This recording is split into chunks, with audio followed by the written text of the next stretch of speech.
केला बेचने वाली चुड़ैल। एक बार की बात है, जादूपुर नाम के गांव में करतब दिखाती एक औरत एक रेड्डी के लिए गांव में आती है। आइए आइए मेहरबान कदरदान, खाइए रोहड़ा के ताजे ताजे केले। कभी खाए नहीं होंगे ऐसे केले। पीले पीले केले खाइए। ये कहकर रोहड़ा हाथों में 4 केले लिए उन्हें सर्कल में जोर जोर से हवा में उछालती हुई करतब दिखाती है, जिसे देखकर आसपास के सारे बच्चे अपने अपने मम्मी पापा से उस औरत के पास जाने की जिद करने लग जाते हैं। पापा, ऐसा तो सर्कस में बॉल से होता है ना, ये आंटी तो केले से कर रही है। चलिए ना पापा, देखते हैं। रोहड़ा एक पतली सी तार पर चलती हुई केलों से करतब दिखाती है। आते जाते सभी लोग बाहर रुककर उसके करतब देखते हैं और वाह वाही करते नहीं थकते। जैसे ही एक आदमी पास आकर उसे पैसे देने लग जाता है, तब वो कहती है, अरे नहीं नहीं साहब, मैं करतब तो बच्चों के मन को बहलाने के लिए करती हूँ। धंधा तो मेरा केले का है। पीछे देखो मेरी रिड्डी, जो भी मेरे केले खाएगा मेरी तरह चुस्त दुरुस्त और तंदुरुस्त हो जाएगा। पता चलता है क्या कि मेरी उम्र 55 की है। अरे पर ऐसे ठंड के मौसम में कोई केला क्यों खाएगा? ये ऐसे वैसे केले नहीं है साहब, ये शरीर में गर्मी देते हैं। ठंड को दूर भगाए जो भी रोहिणा के केले खाए। पापा, अगर मुझे केले नहीं मिले तो मैं घर नहीं जाऊंगी। तभी उसके पापा कहते हैं कि बेटा, केले ठंड में कभी गर्मी नहीं देते। ये सब कहने की बातें हैं, सामान बेचने का तरीका है इनका। पर पिंकी नहीं मानती। मैं केले खाऊंगी। पिंकी की जिद के आगे नत्थू हार जाता है और उसे केले खरीद कर दे देता है। पिंकी खुश होकर केले घर ले आकर खाती है। अब मैं भी करतब करूंगी, कितना मजा आएगा। जादुई केले। पिंकी पहला केला खत्म भी नहीं करती कि वो बेहोश हो जाती है। दूसरे केले से एक काला धुआं आता है और रोहड़ा चुड़ैल बनकर बाहर निकल आती है। मेरे भूतिया केले बच्चे न खाए, ऐसा हो ही नहीं सकता। जादूपुर वालों, कब तक बचोगे? आ गई हूं मैं रोहड़ा, जिसका कोई नहीं कर सकता सामना। रोहड़ा पिंकी को गोद में उठाकर काले धुएं में कहीं गायब हो जाती है। शाम के वक्त नत्थू घर लौटता है और पिंकी को घर में ना पाकर उसकी माँ से कहता है, माँ पिंकी कहाँ है? अरे बेटा, उसे तो तू सुबह करतब दिखाने ले गया था ना, फिर कहाँ वापस आए तुम दोनों? मुझे लगा तू उसे अपने साथ मंडी ले गया होगा। हे भगवान, मेरी बच्ची कहाँ गई? मैं उसे घर ही तो छोड़कर गया था माँ। नत्थू गांव के घर कोने में अपनी बेटी को ढूंढता है, पर उसे वो कहीं नहीं मिलती। परेशान होकर आके रो रो कर नत्थू हिम्मत हार कर घर लौट आता है।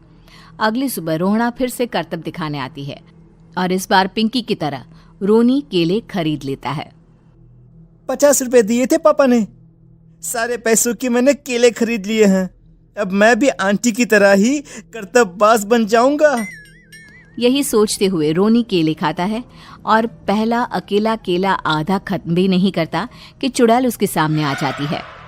मेरे साथ चलने का समय आ गया है रोनी। ये तो बस शुरुआत है। अब इस गांव के सारे बच्चे धीरे धीरे मेरे कब्जे में होंगे, एक बच्चा भी नहीं बचेगा।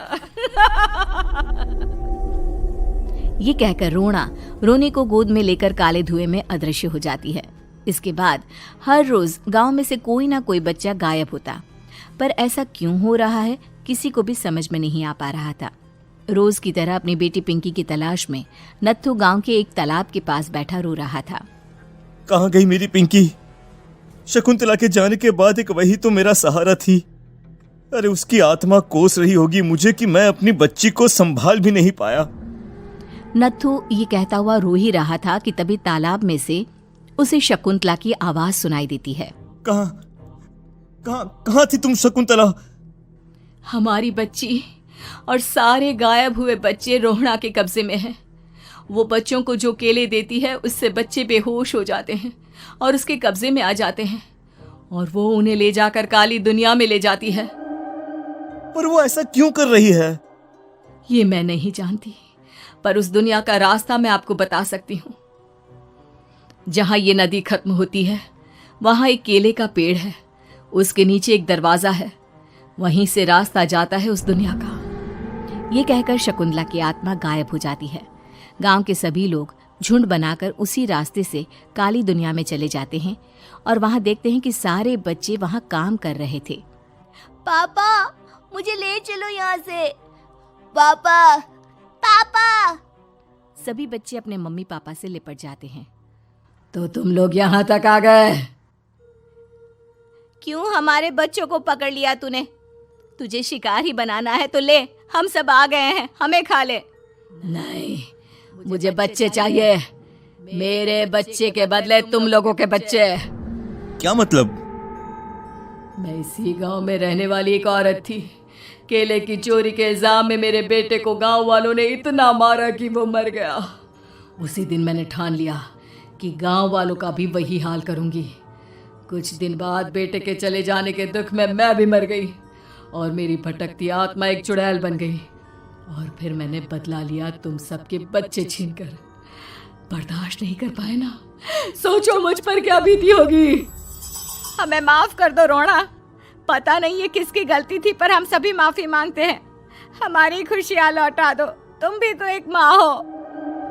गांव वालों की बात सुनकर रोना का मन पिघल जाता है और वो बच्चों को छोड़ देती है। उसके बाद काली दुनिया बच्चों के लिए जादुई दुनिया बन जाती है। अब कोई भी कभी भी वहां आ जा सकता था।